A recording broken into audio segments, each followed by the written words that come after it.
안녕하세요. 야담 과부입니다. 오늘도 찾아주셔서 감사합니다. 항상 행복하시고 복 많이 받으세요. 구독과 좋아요 부탁드립니다. 이야기 시작하겠습니다. 어디 하소연할 데 없는 서름에 가슴에 응어리진 분통에 그런 밤을 홀로 하얗게 지새워 본 적 있으신가요? 저는 있습니다.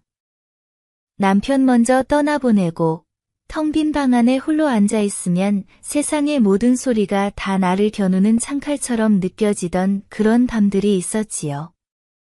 과부의 삶이란 그런 것 같습니다. 살아도 사는 것이 아니고 웃어도 웃는 것이 아닌 세상은 손가락질하고 운명은 이만하면 되었다 싶을 때 꼭 한 번씩 더 발길질을 해대지요.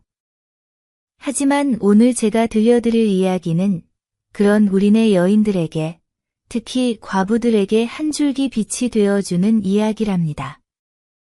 시궁창 같은 운명에 무릎 꿇지 않고 제 두 발로 우뚝 일어서 끝내 하늘마저 감동시킨 한 과부의 이야기지요.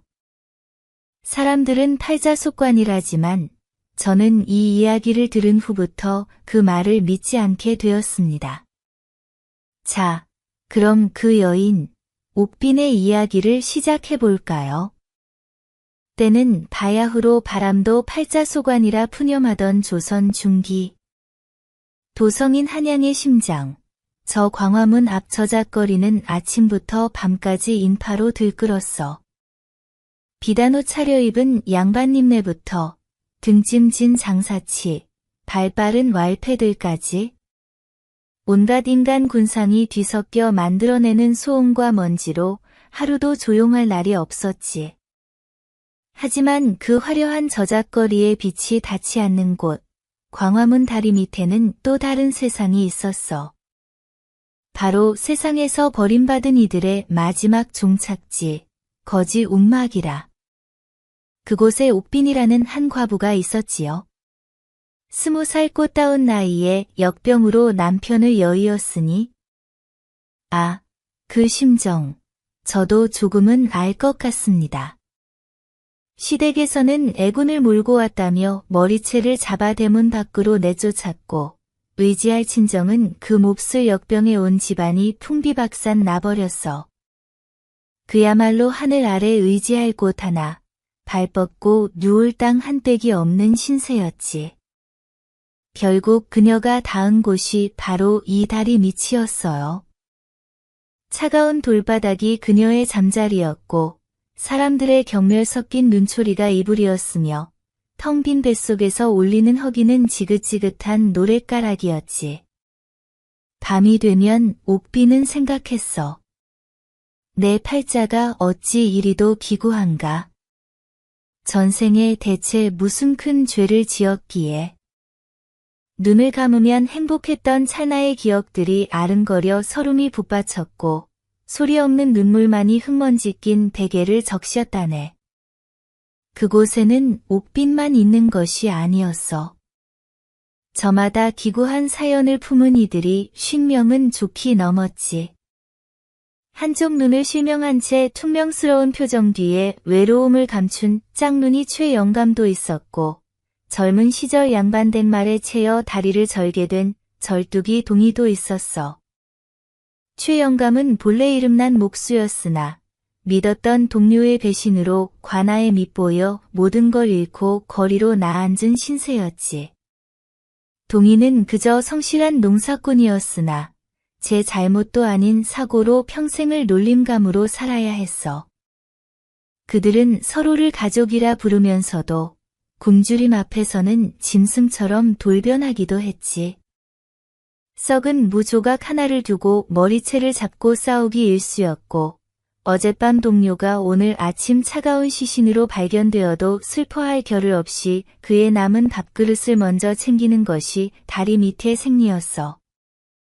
하지만 말이오, 그 모진 서름과 비정함 속에서도 옥빈의 심성만은 비단결처럼 고왔어. 동량으로 멀건죽 한 그릇이라도 얻는 날이면 자기 입으로 가져가기 전에 옆에서 굶주림의 입술이 바싹 마른 아이에게 먼저 건네는 그런 사람이었지. 최영감이 지병인 해소 기침으로 밤새 피를 토할 때면 제 등을 내어주며 밤새도록 쓸어주었고, 동이가 절뚝이는 다리 때문에 왈패들에게 놀림을 당할 때면 작은 몸으로 앞을 막아서며 대신 용서를 빌었어. 그래서 다리 및 거지들은 옥빈을 보살 과부라 불렀다네. 비웃음 반, 진심 반 섞인 별명이었지만 그들 역시 알고 있었지. 옥빈의 그 온기 덕에 이 지옥 같은 다리 밑이 그나마 사람 사는 곳처럼 느껴진다는 것을. 운명의 그날도 그런 날 중 하루였어요. 하늘에 구멍이라도 뚫린 듯 눈발이 그야말로 몽둥이 찜질하듯 쏟아지던 맵찬 겨울날이었지. 바람은 마치 굶주린 늑대처럼 울부짖으며 사람들의 옷깃을 파고들었고 저작거리엔 개미 새끼 한 마리 보이지 않았어. 그날따라 동냥은커녕 쌀 한 톨 구경도 못한 옥빈과 거지들은 다리 밑에서 서로의 체온에 의지해 웅크리고만 있었지. 뼈를 애는 추위의 입술은 파랗게 질리고 다들 이대로 얼어 죽는구나 싶었을 게야. 바로 그때였어. 저작거리 쪽에서 비틀거리며 걸어오는 한 노파가 보였지. 남루하기 짝이 없는 행색이었지만 이상하게도 허리를 꼿꼿이 세우려는 기계가 느껴졌어. 하지만 그 기계도 잠시 노파는 아이고 하는 짧은 비명과 함께 눈밭에 그대로 고꾸라지는 게 아니겠소? 쯧쯧. 저 영감탱이 오늘 내일 하는구먼. 괜히 엮여서 좋을 것 없어. 못 본 체하게. 다른 거지들도 마찬가지였어. 내 코가 석자인데 누굴 돌본단 말인가? 다들 애써 고개를 돌렸지만 옥빈은 차마 그럴 수가 없었지. 나 하나도 힘든데. 하지만 저대로 두면 얼어 죽을 게야. 잠깐의 망설임 끝에 옥빈은 자리에서 일어났어. 언 손을 호호 불며 달려가 보니 노파는 이미 숨도 제대로 못 쉬고 있었지. 입술은 시퍼렇고 내쉬는 숨은 얼음 조각처럼 희미했어. 옥빈은 망설임 없이 자신의 하나뿐인 누더기 저고리, 그 추위를 막아주던 마지막 보루를 벗어 노파의 몸 위에 덮어주었어. 그리고 혹한에 대비해 품속 깊이 고이 간직했던 마른 콩 한 줌을 꺼내 자기 손의 온기로 녹인 뒤 노파의 파랗게 질린 입술 사이로 넣어주었지. 한참을 그리 정성으로 돌보니 기적처럼 노파가 희미하게 눈을 떴어. 헌데 그 눈빛이 여태껏 본 적 없는 그런 눈빛이었지. 맑고 깊어서 사람의 마음은 물론이고 그 뼛속까지 훤히 들여다보는 듯한 그런 눈빛이었어. 내년의 사주팔자는 기구하기가 이를 데 없구나. 평생을 남의 것만 바라보다 외롭게 죽어갈 팔자인데 어찌하여 내 자신보다 이 늙은 몸뚱이를 먼저 돌보는 게냐? 그 말에 옥빈의 눈에서 뜨거운 눈물이 왈칵 쏟아졌어. 과부에게 쏟아지는 세상의 눈초리가 얼마나 차가운지 그 서름을 어찌 말로 다 하겠어요. 어르신, 정신이 드십니까? 제 팔자가 그렇다 한들 어찌 눈앞에서 사람이 죽어가는 걸 보고만 있겠습니까? 일이 된 것도 다 제 복이려니 하고 사는 것입니다. 바로 그 순간 노파는 언제 쓰러졌냐는 듯이 자리에서 벌떡 일어났어. 구부정했던 허리를 꼿꼿이 펴고 옥빈을 내려다보는데 그 기세가 마치 산중의 호랑이 같았지. 노파의 정체는 바로 나라 안에서 모르는 이가 없는 천하의 용한 무당 노령이었던 거야. 천지신명의 기운이 쇠하여 길 위에서 객사할 운명이었는데 옥빈의 그 지극한 마음씨가 하늘을 움직여 모진 운명을 비껴가게 해준 것이지. 노령은 옥빈의 손을 덥석 잡았어. 그 손이 어찌나 뜨거웠는지 옥빈은 저도 모르게 움찔했지. 내년은 썩어 빠진 동아줄 같은 운명을 타고났지만 그 마음속에 사람을 살리는 푸른 용을 품고 있구나. 내가 너를 거두겠다. 내 그 착한 마음이 하늘을 감동시켰으니 이제부터는 사람의 뒤틀린 운명을 바로잡는 법을 배워보거라. 그날로 옥빈의 인생은 완전히 뒤바뀌었어. 노령을 따라 당도한 곳은 인적이 드문 인왕산 깊은 자락의 작은 초가였지. 집은 작았지만 마당에는 온갖 약초들이 자라고 있었고 방 안에는 낡은 경문들과 기이한 방울들이 가득했어. 세상의 소음은 들리지 않고 오직 바람 소리와 산새 소리만이 가득한 그곳에서 옥빈의 수련이 시작되었지요. 수련은 혹독했어. 노령은 옥빈에게 글을 가르치고 수천 자에 달하는 경문을 통째로 외우게 했지. 하루 종일 목이 쉬어라 경문을 외다보면 목구멍에서 피맛이 느껴질 정도였어.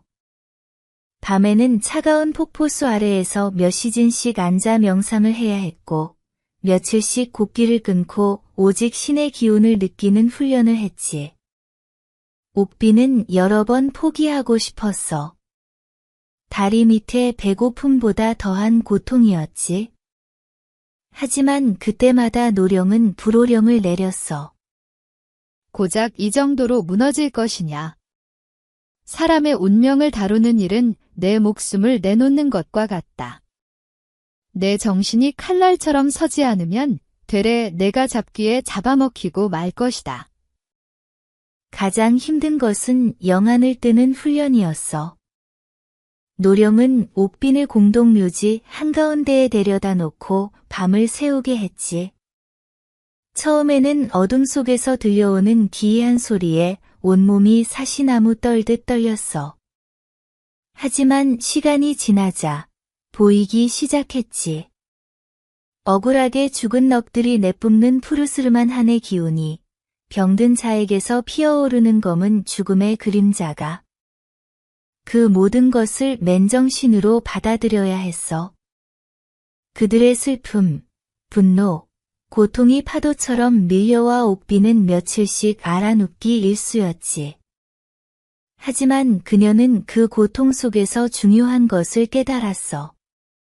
그들의 아픔을 진심으로 느낄 수 있을 때 비로소 그들을 위로할 수 있다는 것을. 어느 날 노령은 옥빈에게 첫 과제를 내주었어.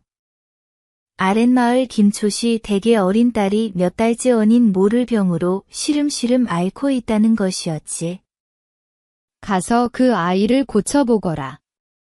하지만 명심해라. 귀신을 쫓아내는 것이 능사가 아니다. 그 원인을 살피고 한을 풀어주는 것이 너의 길이다. 옥빈이 찾아간 김초시 댁은 근심으로 가득했어. 아이는 방에 누워 헛것을 보며 괴성을 질러댔지. 옥빈은 작은 굿상을 차리고 조용히 경문을 읽기 시작했어. 그러자 아이에게 붙어있던 작은 동자 귀신이 모습을 드러냈지.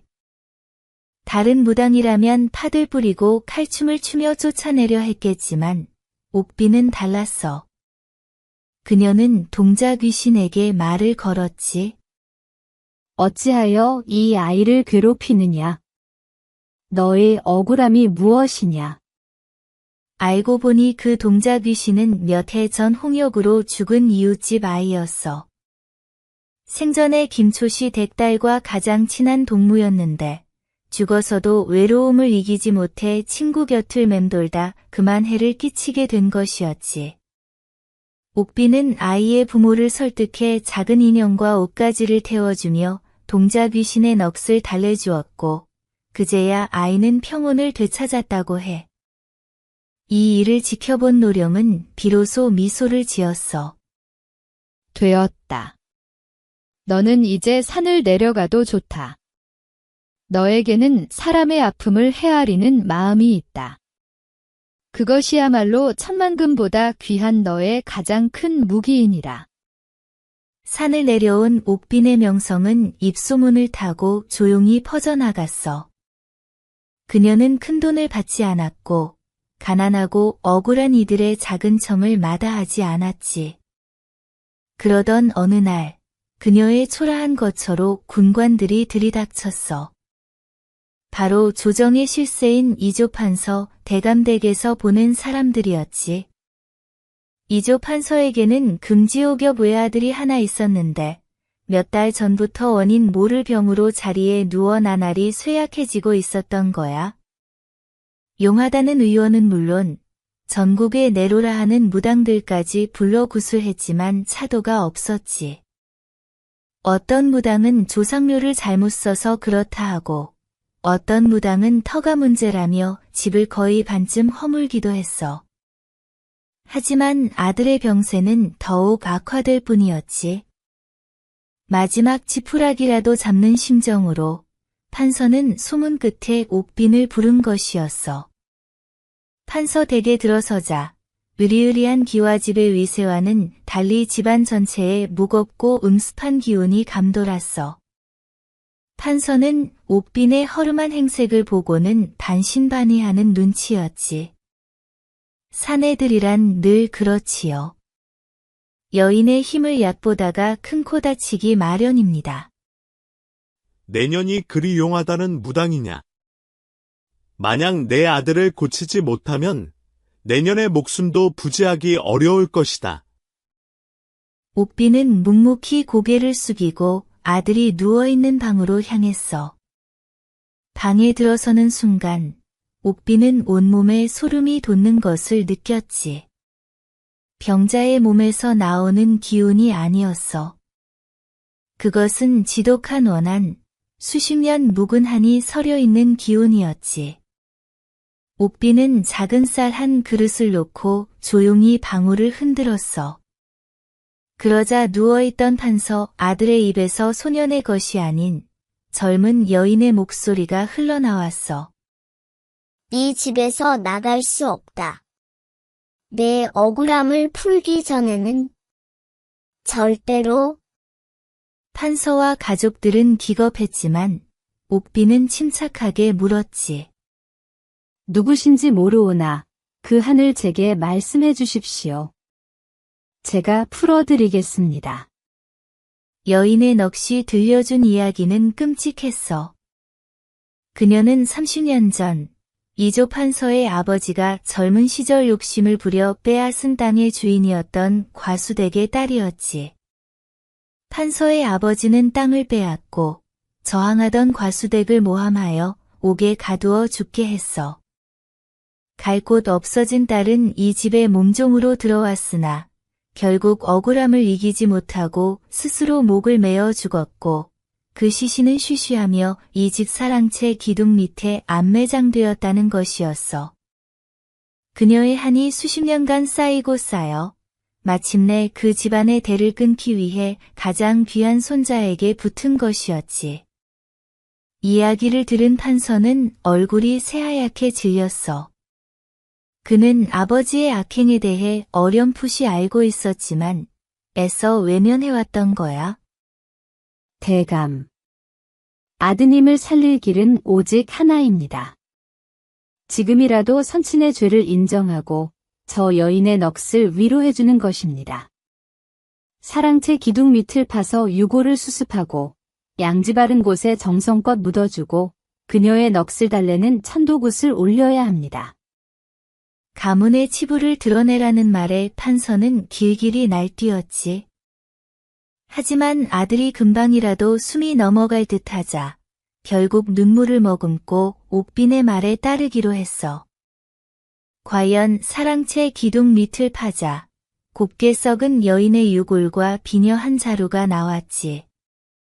옥빈은 밤을 새워 천도굿을 올렸어. 그녀의 목소리는 억울한 넋의 슬픔을 담아 굿을 펐고 그녀의 몸짓은 닫힌 하늘의 문을 열듯 간절했지. 굿이 끝나갈 무렵 판서의 아들이 긴 잠에서 깨어나 아버지를 불렀다고 해. 이 사건으로 옥빈의 이름은 조정을 뒤흔들었고 임금의 귀에까지 들어가게 되었어. 그녀는 명실상부한 조선 제일 무당이 되었지요. 높은 대감된 마님들도 옥빈 앞에서 고개를 숙였고 재물은 산처럼 쌓였어. 하지만 옥빈은 비단옷을 입고 기름진 음식을 먹어도 다리 밑에서 함께 떨던 그 차가운 돌바닥의 온기를 한시도 잊지 않았지. 그들의 쾌한 눈, 거친 손, 그리고 절망 속에서도 나누었던 작은 온기를 말이야. 마침내 어느 날, 옥빈은 가장 고운 비단옷을 차려입고 가마에 올라 광화문 다리 밑을 다시 찾아갔어.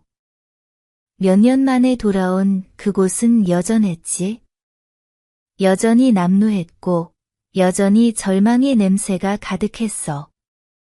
그녀의 옛 동료들은 더 깊어진 주름, 더 희끗해진 머리, 더 공허해진 눈빛으로 널브러져 있었어. 옥빈이 가마에서 내리자 모두의 시선이 쏠렸지.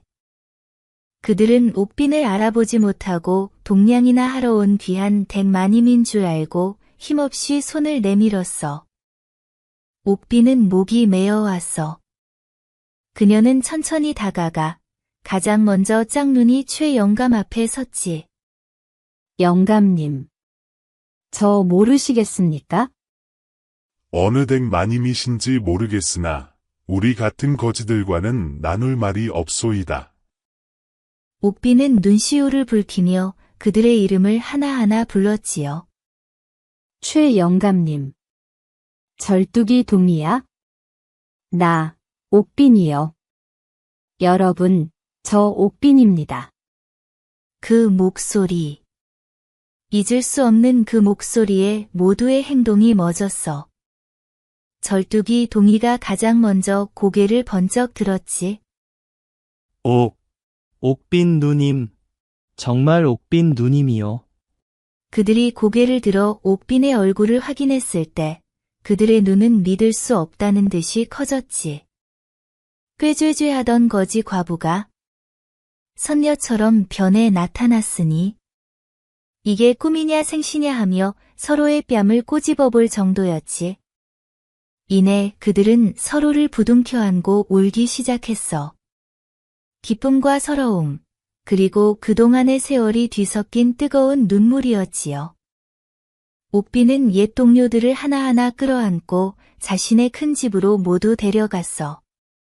따뜻한 물에 목욕을 시키고 새 옷을 입히고 평생 구경도 못 해본 기름진 음식을 상다리가 휘어지게 차려 배불리 먹였지. 그들의 허기진 배가 채워지고 얼었던 몸이 녹자 비로소 얼굴에 사람다운 화색이 돌았어. 하지만 옥빈은 여기서 그치지 않았어. 그녀는 모두를 큰 방에 앉히고 무겁게 입을 열었지. 여러분의 온정을 잊지 않았소?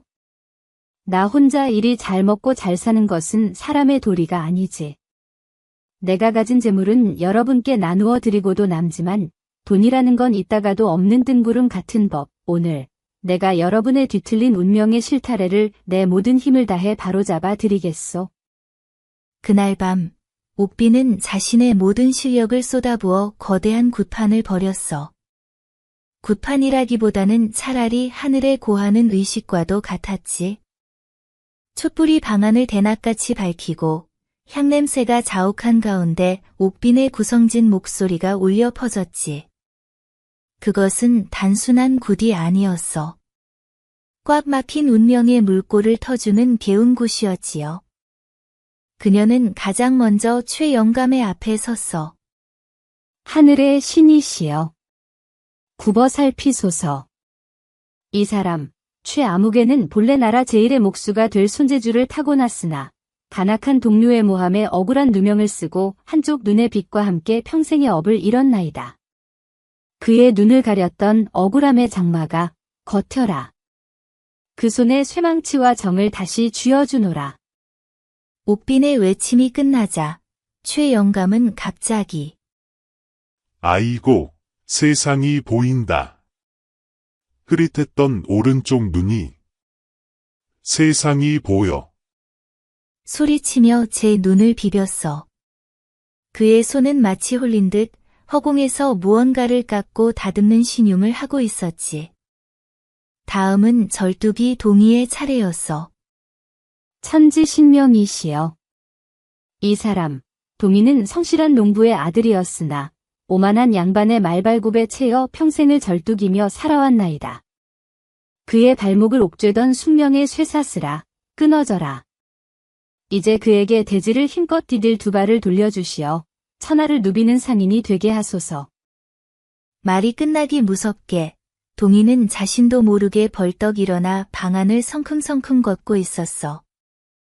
평생 자신을 짓누르던 통증이 사라진 것을 깨닫고는 아이처럼 엉엉 울며 방바닥에 주저앉았지.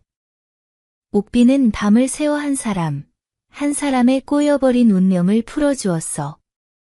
자식을 잃고 슬픔에 잠겨 시력을 잃은 노파에게는 다시 세상을 볼 빛을, 목소리를 잃은 소리꾼에게는 하늘을 울릴 목청을 되찾아 주었지. 그것은 기적이었어. 한 여인의, 한 과부의 지극한 정성이 만들어낸 하늘도 감복한 기적이었지요. 어떠셨나요? 옥빈의 이야기가 그대의 가슴에도 작은 불씨 하나를 지폈는지요. 그 후로 그들은 더 이상 거지가 아니었어. 최영감은 궁궐의 대목장이 되었고 동이는 전국을 누비는 큰 상인이 되었지. 모두가 각자의 자리에서 새로운 인생을 꽃피우며 평생 옥빈의 은혜를 잊지 않았다고 해.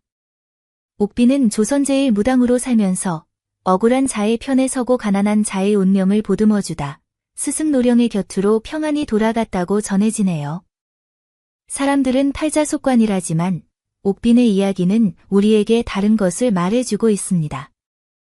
지독한 운명 속에서도 잃지 않은 한 조각의 착한 마음, 남의 아픔을 외면하지 않는 그 뜨거운 정성이야말로 꽉 막힌 운명의 벽을 무너뜨리고 하늘마저 움직이게 하는 진짜 힘이라는 것을요. 특히 우리네 여인네들의 가슴속에 품은 정성과 의지야말로 그 어떤 모진 팔자보다 강한 법이지요. 그러니 너무 힘들어 주저앉고 싶을 때 오늘 밤 제가 들려드린 이 과부, 옥빈의 이야기를 기억해주세요. 당신의 마음속에도 세상을 바꿀 푸른 용 한 마리가 살고 있을지 모르니까요.